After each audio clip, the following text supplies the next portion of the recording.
আপনি আপনি বলুন কেমন আছে? হ্যাঁ, আমার তো চলেই যাচ্ছে। এই আছি। তো আমার কালকে তোমার দোকান বন্ধ ছিল কেন? আমি এসে ফিরে গেছি। নিশ্চয়ই আপনার জেনারেটরটা আবার গন্ডগোল করছে।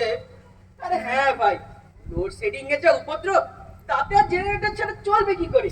আপাতত রাত্রিবেলা আলো তো চাই। কিন্তু সারিয়ে কোনো লাভ হবে কি? পেট্রোল ডিজেল এসবের দাম দেখেছে? প্রতি সপ্তাহে তো হু হু করে বেড়েই চলেছে। তার চেয়ে বরং অচিরাচরিত শক্তি ব্যবহার করুন। অচিরাচরিত শক্তি, সেটা আবার কি? অচিরাচরিত শক্তি মানে যেই শক্তি চিরাচরিত নয় তাই হলো অচিরাচরিত শক্তি। যেমন বিদ্যুৎ ক্ষেত্রে জলবিদ্যুৎ, হাওয়া বিদ্যুৎ, সূর্যালোক বিদ্যুৎ বা সোলার বিদ্যুৎ। অবশ্য এই সোলার বিদ্যুৎটাই সর্বত্র ব্যবহার করা হচ্ছে, আর এর দামটাও কম। দাম কম? তাহলে সেটা পাবো কোথায়? পাবো কোথায় মানে? আপনি যদি চান আমি নিজ দায়িত্বে সমস্ত ব্যবস্থা করে আপনার বাড়িতে ফিট করে দিয়ে আসবো। তাতে আপনার আলো পাখা সবকিছুই চলবে। তাহলে বরং তাই করো। আমি গাড়িটা স্টার্ট দিয়ে রেখেছি, আমাকে তাড়াতাড়ি বেরোতে হবে। তুমি কিন্তু সব কাজ করার দায়িত্ব। না দাদা, সব দায়িত্ব আমার একার না, আপনাকেও দায়িত্ব নিতে হবে। কেন ভাই, আমার আবার কিসের দায়িত্ব? যা দায়িত্ব নেবার তা তুমি নাও, তার বদলে আমি তোমায় এই যে এইটা টাকা দিয়ে দেবো। বাহ, টাকা আছে বলে সাতক্ষণ মা, টাকা আছে বলে সব ঠিক আছে। আর বাকি গল্পটা, বাকিটা শুনে যান। আপনি কি জানেন যে বর্তমান সময়ে বিশ্বের জ্বালানি বা ফুয়েলের মাত্রা কতটা কমে গেছে? বিশ্ব ব্যাংকের পূর্বাভাস অনুযায়ী বিশ্বের জ্বালানি খাত পূর্বাবস্থায় ফিরে যাওয়ার সম্ভাবনা খুবই কম। তাই যে সমস্ত উন্নত দেশগুলো আছে সেগুলো অন্যান্য উৎসের দিকেই বেশি ঝুঁকছে।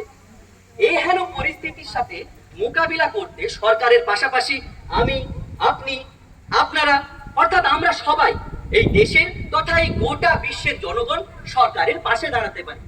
ইন্ডিভিজুয়াল ব্যক্তিগতভাবে আমরা যদি তেল গ্যাস বিদ্যুৎ এইসবের খরচ কম করে দিতে পারি তাহলেই এই হেন পরিস্থিতির মোকাবিলা করতে পারবো। পাশাপাশি এসির বদলে আমরা ফ্যান ব্যবহার করতে পারি।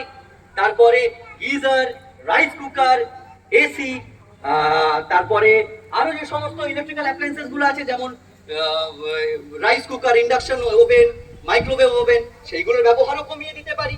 পাশাপাশি সরকারের পক্ষ থেকে নবীকরণযোগ্য ফুয়েল ব্যবহার করার জন্য সবাইকে উদ্বুদ্ধ করা বর্তমান সময়ের দাবি হয়ে দাঁড়িয়েছে। কি দাদা, বুঝলেন?